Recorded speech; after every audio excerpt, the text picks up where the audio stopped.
किसी ने जप में निष्ठा बढ़ाई, किसी ने तप में निष्ठा बढ़ाई, किसी ने धन कमाने में निष्ठा बढ़ाई, किसी ने हृदय के उन्माद को बढ़ाने में निष्ठा बढ़ाई।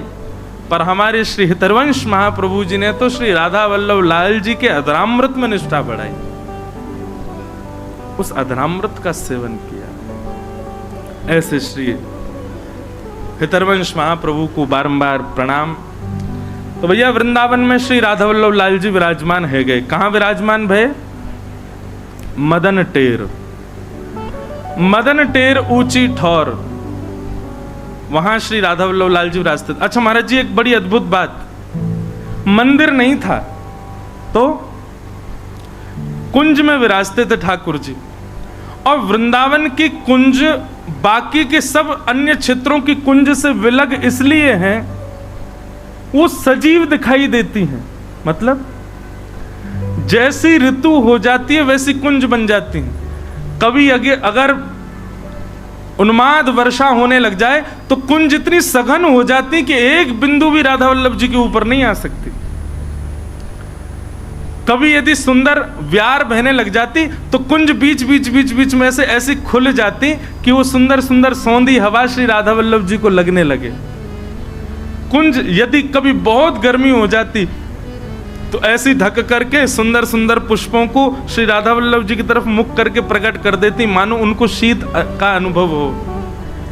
भयंकर सर्दी हो जाती तो ऐसी कस करके एक दूसरे से जकड़ करके मानो एक ऐसा कक्ष जैसा बना देती कि शीत हवा की राधा वल्लभ जी को कष्ट नहीं दे। ऐसी कुंज वृंदावन की। मंदिर नहीं था, कुंज में विराजते, वन में ही विराजते थे ठाकुर जी। तो वृंदावन में अब आज श्री हितरवंश महाप्रभु के कुछ वैसे तो अनन्य अनेक शिष्य हुए, अनेक भाव प्रकट हुए, पर कुछ मूल आचार्य जो आपके द्वारा श्री महाप्रभु जी के द्वारा राधा वल्लभ जी के चरणों को आश्रित हुए, उनकी कुछ चर्चा हम सुने। तो वृंदावन में हमने पहले ही बताया कि वन था। तो श्री नरवाहन नाम के, अब श्री तो अभी नहीं लगाएंगे, बाद में लगाएंगे, पर नरवाहन नाम के एक व्यक्ति रहते थे वृंदावन के पास में गांव में, भय गांव, वहां पर रहते थे। उस गांव का नाम ही था भय गांव। भय गांव क्यों? बोले सब भयभीत खाते थे उससे। क्यों? निर्वाहन जी इतने क्रूर थे। वृंदावन का मूल उद्देश्य पहले वहां के रस को नहीं, वहां की रज को नहीं, वहां श्री यमुना जी इतनी विशाल थी कि व्यापार के लिए लोग बड़े बड़े जहाज लेकर के वहां से आया करते थे। आगरा जाते, आगरा दिल्ली को जोड़ने वाली श्री यमुना जी थी, तो व्यापारी लोगों के लिए मार्ग था। वृंदावन तो महाराज क्या बताएं, अब कहने में थोड़ा आज संकुचित होता, पर डकैतों का गढ़ था। वहां पे सब लूट मार करने वाले बैठे रहते। और जब कभी भी जहाज यमुना जी में होके निकलते तो विशेष रूप से नरवाहन, इसकी पूरी गैंग थी, बड़े महाराज खूब सारे लोग थे,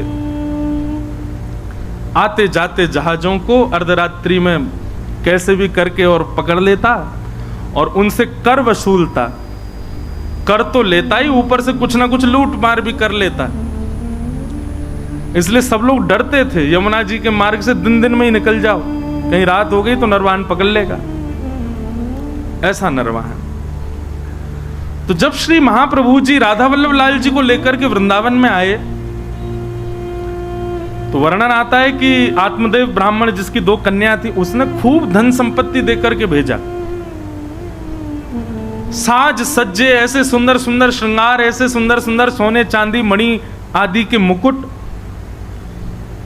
और फिर ऐसा भी भाव है, जो महाप्रभु जी की प्रथम पत्नी थी रुक्मणी बाई, जिनसे पहले ब्याह हुआ था, रुक्मणी बाई जी और महाप्रभु जी के बड़े प्रथम पुत्र श्री वनचंद्र जी, आप दोनों भी नवरंगी लाल जी की सेवा छोटे बालक को देकर के, गोपीनाथ जी को देकर के, आप भी देवबंद से वृंदावन आ गए थे।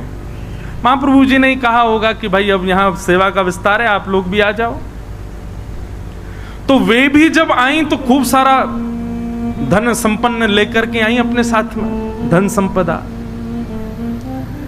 तो वृंदावन के आसपास के गांव में जो ब्रजवासी रहते थे सब आते थे, अरे भैया नयो नयो लाला आयो, नयो नयो ठाकुर जी आयो हमारे वृंदावन में, सब दर्शन करने आते।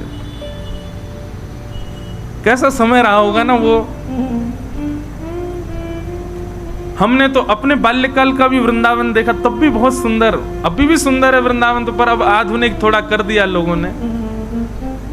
वृंदावन का अद्भुत आनंद था। तो सब लोग आते दर्शन करने। कुछ ब्रजवासियों के चित्त में चिंता प्रकट हुई और उन्होंने महाप्रभु जी से कहा, भगवान बड़ा सौभाग्य है कि आप वृंदावन में ठाकुर जी को लेके पधारे हो, पर भगवान यहाँ एक नरवाहन नाम का डाकू रहता है। आपके ठाकुर जी इतने साज सज्जे में विराजते हैं, इतनी संपत्ति और इतने सोने चांदी सब आप लेकर के आए हो, हमें तो भय लगता है कि कोई घर तो है नहीं, कुटिया तो है नहीं, मंदिर तो है नहीं, आप ऐसे ही कुंज निकुंजों में ही रहते हो और इतनी सारी संपत्ति आपके साथ में आई है, इतने सोने चांदी हीरे जवाहरात सब आए हैं, कहीं अगर उसने आकर के डकैती डाल दी तो बड़ी दिक्कत हो जाएगी। महाप्रभु जी बोले, तो क्या करें, क्या चाहते हैं आप लोग? और हमारा भाव यह है कि एक बार आप उससे मिल लीजिए, नरवाहन से मिल लीजिए और वहां जाकर के थोड़ा बहुत कुछ दे दीजिएगा उसको, उससे थोड़ी मैत्री जैसी थोड़ा प्रेम भाव हो जाएगा, तो वो कम से कम ठाकुर जी की सामग्रियों को स्पर्श ना करे। अच्छा एक बात सुनिए, आज एक भैया हमसे शिकायत करके गए सुबह, हमसे एक बात बोल के गए कि महाराज जी भागवत की कथा हो, राम कथा हो, तो कभी अगर एक आध मिनट की कथा छूट जाए तो पकड़ में आ जाती है। बोले लेकिन भक्तमाल जी जो आप सुना रहे हैं, एक क्षण की भी छूट जाती तो ऐसा लगता पूरी कथा ही छूट गई। मैंने की तो क्यों छोड़ते हो? बोले मैं नहीं छोड़ता, अगल वाले पीछे वाले फोन चलाते हैं, बात करते हैं, इससे हमारी कथा छूट जाती है। आप कथा में सबको कह दो कि सब लोग अपना फोन बंद रखें, आसपास में बात नहीं करें। मैंने आज कह देंगे, ब्याह नहीं होगा अगले जन्म में, देख लेना फिर। मत करो भैया। बहुत बहुत अंतरंग बड़े सुंदर सुंदर भाव हैं, ऐसे ऐसे भाव जो अनेक ग्रंथों में पढ़ने के बाद भी नहीं मिले आपको। ये सब सुनो भाव से। कैसे हमारा वृंदावन सुसज्जित हुआ सुनो। आज जिनके दर्शन हम क्षण भर में कर लेते हैं, कितनी श्रम करके आचार्यों ने वृंदावन में उनको विराजमान किया। तो महाप्रभु जी तो अष्टयाम में इतने व्यस्त रहते थे, हम लोग विचार करते हैं 2 समय के भोजन ठाकुर जी को पधराना, उसके लिए भी कितनी योजना बनाते हैं। पर श्री हरिवंश महाप्रभु जी ने राधा वल्लभ जी को वृंदावन में विराजमान करके अगले दिन से ही अष्टयाम प्रारंभ कर दी। 8 याम सेवा चलती राधा वल्लभ जी की। ये भी विचार नहीं कि मंदिर नहीं है, व्यवस्था नहीं है, रसोई नहीं है, खुले में ही सब व्यवस्थित करके अष्टयाम सेवा हो ठाकुर जी की। ब्रजवासी सब संत भी आ गए, सबने कहा कि बोले नहीं ये निर्णय उचित है, आप नरवाहन से एक बार मिल लीजिए।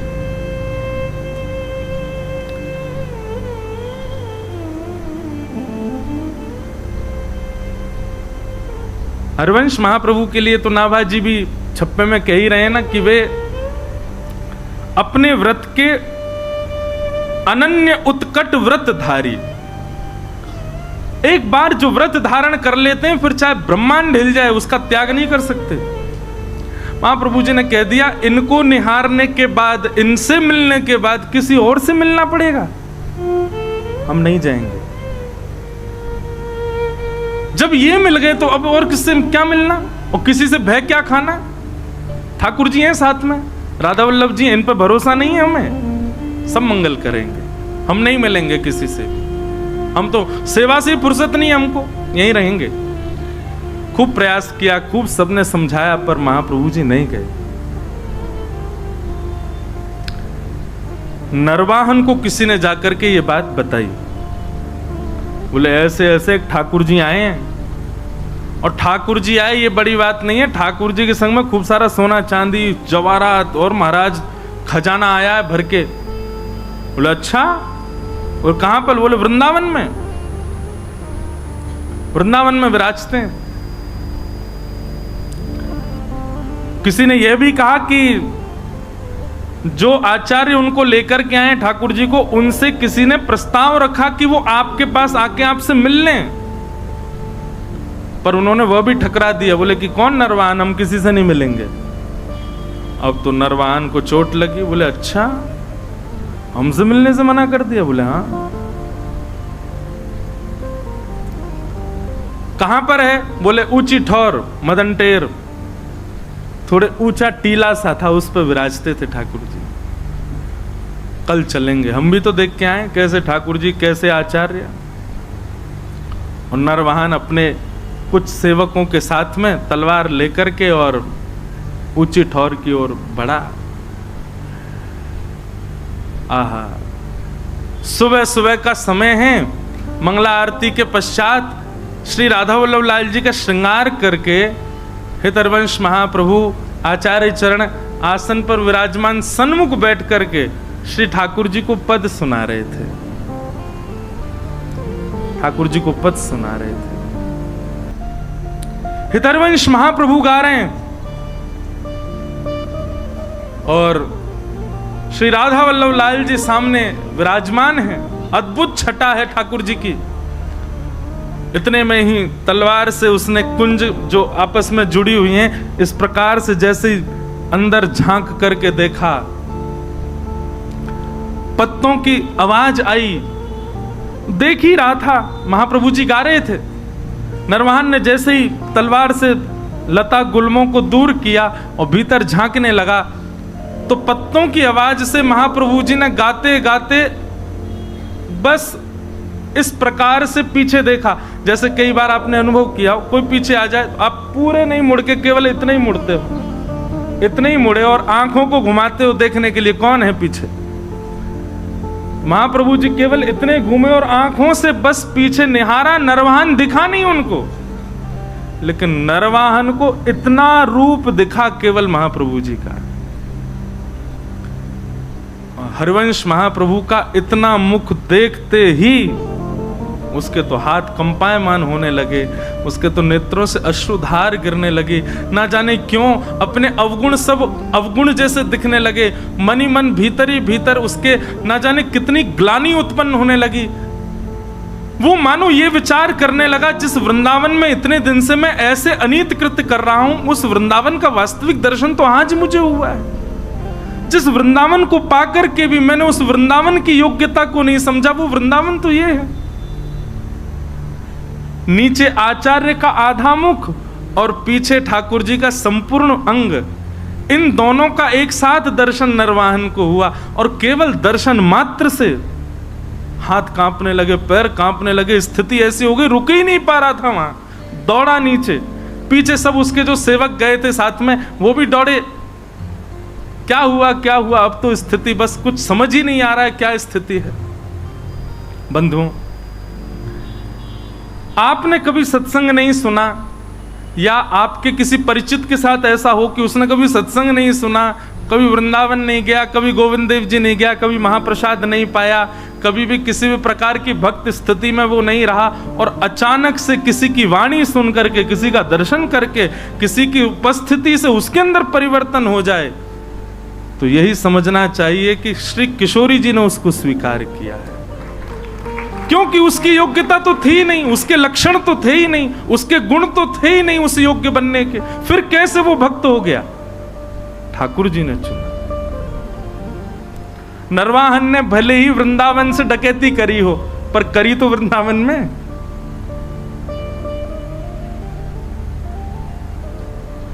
अब तो नरवाहन की स्थिति ये हो गई, तलवार वलवार तो सब दूर फेंक दी। विशाल स्वरूप था उसका, स्वरूप का वर्णन करते हैं कि देखते डर जाए आदमी, इतना खतरनाक था नरवाहन। लेकिन ऐसा दीन हो गया, अभी तक वो महाप्रभु जी से चर्चा भी नहीं हुई, कुछ सुना नहीं उसने, अगले क्षण से ही उसकी स्थिति ऐसी दीन बन गया। प्राण हरिवंश, जीवन हरिवंश, नित्य हरिवंश, हरिवंश हरिवंश हरिवंश हरिवंश, बस यही गाता रहता और लता कुंजों में पड़े पड़े रुदन करता रहता, अपने आप को कोसता। ऐसी आत्मग्लानि में चला गया और केवल प्राण हरिवंश, जीवन हरिवंश, नित्य हरिवंश, बस हरिवंश हरिवंश हरिवंश, इसी भाव में ही रहता। आसपास के सब सेवक बेचारे तलवार लिए खड़े रहते, उसको देखते, देखा तो हमने भी, हम पे तो कुछ नहीं हुआ, इसको क्या हो गया। सरदार सरदार, उनको बोलो हरिवंश, गाओ हरिवंश, कहो हरिवंश, नाचो हरिवंश। बोले हरिवंश रोटी खिला जाएंगे? अरे अपना काम धंधा कैसे करना है अब? बोले सब हरिवंश, नित्य हरिवंश, बस हरिवंश हरिवंश हरिवंश, यही गाता रहता। जय जय राधा वल्लभ हित हरिवंश, श्री हरिवंश। साथ के सब लोगों ने सोचा, बोले भैया ट्रेंड तो हम हो ही गए इनके संग रह के, अब इनको रहने दो, हरिवंश जी की स्मृति, हम चलें अपना काम करें। उसी समय एक जैन व्यापारी आगरा से अपना कुछ सामान लेकर के बड़े जहाज में यमुना जी के रास्ते दिल्ली जा रहा था। तो नरवाहन के संग में रहने वाले सब लोगों ने योजना बनाई और उस जहाज को बीच में ही रोक लिया। जहाज पर भी करीब 200-250 लोग थे। उन सब लोगों ने मन में विचार किया, ये हमारा क्या बिगाड़ेंगे।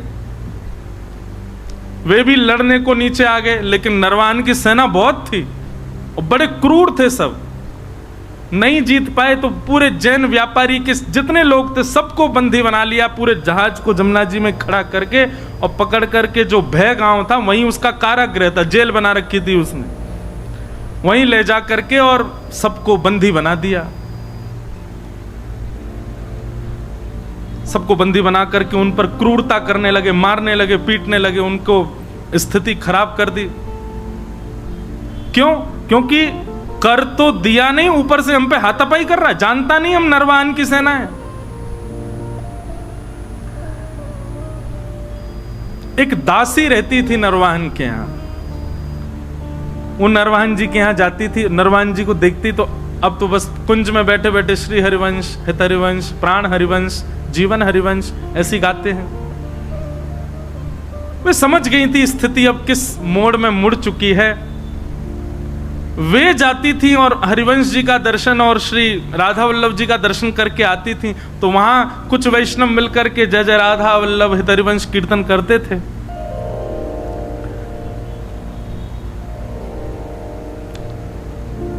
भय गांव में जिस कारागृह में सबको बंदी बनाया हुआ था, दासी वहां गई और वहां जाकर के देखा वो जैन व्यापारी बेचारा रो रहा था, मेरे छोटे छोटे बच्चे हैं, मेरा परिवार है, मैं तुमको कर दे दिया, सब ले लो, मेरा जहाज भी अपने पास रख लो, मुझे मुक्त कर दो। लेकिन वे लोग तो इतने क्रूर, तूने हम पे हमला किया क्यों? इसी बात से उसको मार रहे थे। रात्रि का समय हुआ, सब सो गए, तो वो दासी उस जैन व्यापारी के पास गई और उससे बोली, सुनो, अर्धरात्रि का समय है, मैं जैसे ही चली जाऊं यहां से, उसके बाद जोर जोर से जय जय राधा वल्लभ हित हरिवंश, जय जय राधा वल्लभ श्री हरिवंश, जय जय राधा वल्लभ श्री, इसका उद्घोष करना और सब मिलकर के एक साथ करना। और सुनो, कोई आकर के तुमसे पूछे ये क्या गा रहे हो, किसका नाम बोल रहे हो, तो कह देना हमारे इष्ट राधा वल्लभ हैं और हमारे गुरु हरिवंश जी हैं। और ध्यान रहे, जितनी ताकत तुम्हारे पास है उतनी ताकत से गाना। उसकी योजना ये थी कि आवाज नरवाहन को सुनाई दे। कारागृह में बंदी बने हुए जो सब व्यापारी थे, उस दासी के जाति सब चिल्लाने लगे, जय जय राधा वल्लभ हित हरिवंश, जय जय राधा वल्लभ श्री हरिवंश, जय जय राधा वल्लभ हित हरिवंश। आहा, ये स्वर सुनते ही मानो नरवाहन की स्थिति तो ऐसी हो गई कि जैसे प्यासे को जल पिला दिया हो, भूखे को पानी पिला दिया हो, जिसको नींद आ रही है उसको बिस्तर दे दिया हो, जिसको अत्यंत सुख की कामना हो, जिस सुख की कामना हो वो सुख दे दिया हो। नरवाहन तो आनंदित हो गए, आनंदित होकर के उठ करके ढूंढने लगे कहां से आ रहा है स्वर। सुनते सुनते जैसे पहुंचो, अपने कारागृह में पहुंच गए। कारागृह के भीतर जाकर के देखा तो सब बंदी बने हुए हैं, वही गा रहे हैं जय जय राधा वल्लभ हित हरिवंश, जय जय राधा वल्लभ श्री हरिवंश। नरवान ने जाकर, अरे भैया सुनो, कौन हो तुम लोग और ये क्या गा रहे हो? बोले महाराज ये राधा वल्लभ जी जो हैं ये हमारे इष्ट हैं, और ये हरिवंश जी जो हैं ये हमारे गुरु हैं। जैसे ही सुना कि हित हरिवंश इनके गुरु हैं, नरवाहन की तो स्थिति, हाथ पांव कांपने लगे। जिन गुरुदेव की मैं आज एक झलक देख करके मेरी स्थिति हो गई, ये उनके साक्षात शिष्य हैं, मेरे गुरु भाई हैं, और ये मेरे यहां कारागृह में बंदी। तुरंत बुलाया, बोले खोलो, अभी चरण पढ़ो, इनके चरणों में दंडवत प्रणाम करो। अपने सारे जो भी उसके सहपाठी सबको बोला इनके चरणों में प्रणाम करो। सबने दंडवत प्रणाम किया। नरवाहन तो महाराज लेट करके उनके चरणों को अंक में भर के रुदन करने लगे। बोले भगवान आप मेरे गुरु भाई हैं, मेरे लोगों ने आपको प्रताड़ित किया, उसके लिए मुझे क्षमा कर दो। मुझे बस ऐसी प्रार्थना है कि श्री राधा वल्लभ लाल जी, श्री गुरुदेव भगवान मुझे स्वीकार कर लें, बस और मुझे कुछ नहीं चाहिए, आप कृपा करो भगवान। और ऐसा कहते हुए उन व्यापारियों को छोड़ दिया। जैन व्यापारी मन में विचार करने लगा, तो कौन है ये राधा वल्लभ, कौन है हित हरिवंश? जानता ही नहीं है, वो मुक्त हो गए उनके नाम से। भाई जिनकी वजह से जीवन मिला, एक बार देख तो चले उनको। पूछते पूछते पहुंच गए ऊंची ठौर, श्री राधा वल्लभ लाल जी का दर्शन किया। पूछने लगे, बोले भगवान वो हरिवंश जी कहाँ हैं? बोले वो वहां बैठे कुंज में। गए, जाकर के प्रणाम किया, सब अपनी बात बताई। मैं तो एक व्यापारी था महाराज, यहाँ से निकल रहा था, लूट लिया लोगों ने। दासी ने रात में आकर के मुझे बताया ऐसा ऐसा गाओ, और पूछे तो कह देना इष्ट राधा वल्लभ गुरु हरिवंश। हमने तो बता दिया। एक तगड़ा सा आदमी, बड़ा विशाल विकराल उसका स्वरूप, महाराज दिल्ली तक लोग कांपते हैं उसके नाम से। हरिवंश महाप्रभु बोले क्या नाम है उसका? बोले नरवाहन। बोले अच्छा नरवाहन, नाम तो जानते थे महाप्रभु जी भी। बोले बड़ा डकैत है। बोले महाराज उसने जैसे ही आपका नाम सुना नतमस्तक हो गया, राधा वल्लभ जी का नाम सुना रुदन करने लगा, चरणों में गिर करके खूब उसने प्रार्थना करी। बस यही कह रहा था कि गुरुदेव भगवान स्वीकार कर लें, राधा वल्लभ जी स्वीकार कर लें। जैसे ये भावना उसकी सुनी महाप्रभु जी ने देखा तो राधा वल्लभ जी की ओर जैसे ही देखा तो राधा वल्लभ जी खड़े तो सीधे थे, देख यहीं रहे थे, बातों को ही सुन रहे थे। और जैसे ही महाप्रभु जी ने देखा उन्होंने तुरंत अपनी नजर सीधी कर ली। महाप्रभु समझ गए, ओहो इनको कृपा करनी है। वाह जय जय, बड़ी कृपा आपकी है। एक डकैत को ऐसी दृष्टि डाली कि वो पूरा बदल गया, सब उसकी स्वीकार। ठीक है, महाप्रभु जी ने भी भाव बनाया, आएगा तो अब उसको दीक्षा दे देंगे हम।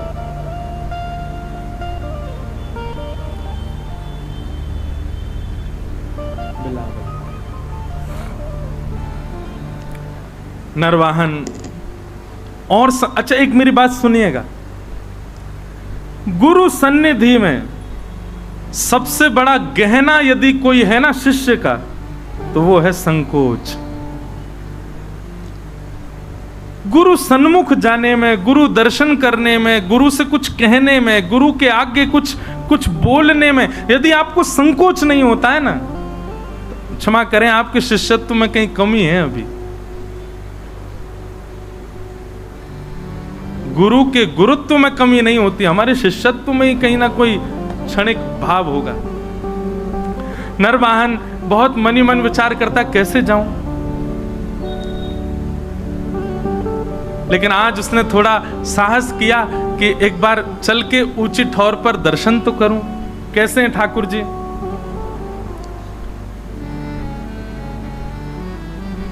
पहुंच गया। जैसे ही गया महाराज, लता कुंजों के बीच में श्री राधा वल्लभ जी का दर्शन किया। राधा वल्लभ जी का दर्शन करके आनंद निमग्न नेत्रों से अविरल अश्रुधार गिरने लगी, आनंदित हो गया। और जैसे ही हित हरिवंश महाप्रभु सामने आए, उनका दर्शन करके तो जो स्थिति हुई, कई लोगों के मन में आ सकती है भावना कि बताओ आप महाराज जी कथा में ऐसी बात बता रहे हैं, ठाकुर जी को देख करके तो केवल उसको कंपन होता है, आचार्य को देख करके तो वो पूरा ही ऐसे। बोले आप आचार्य प्रधान हैं,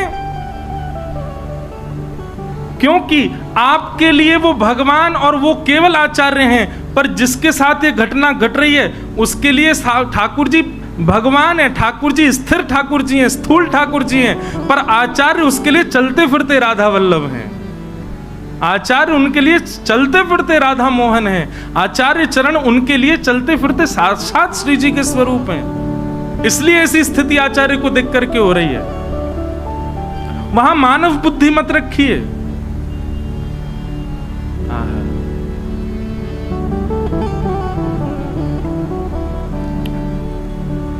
हरिवंश महाप्रभु आए, नरवाहन को देखा, देखते ही अपने हृदय से लगा लिया, हृदय से लगाया, हृदय से लगा करके और फिर राधा वल्लभ जी का दर्शन कराया। निहारो इनको, भाव से निहारो।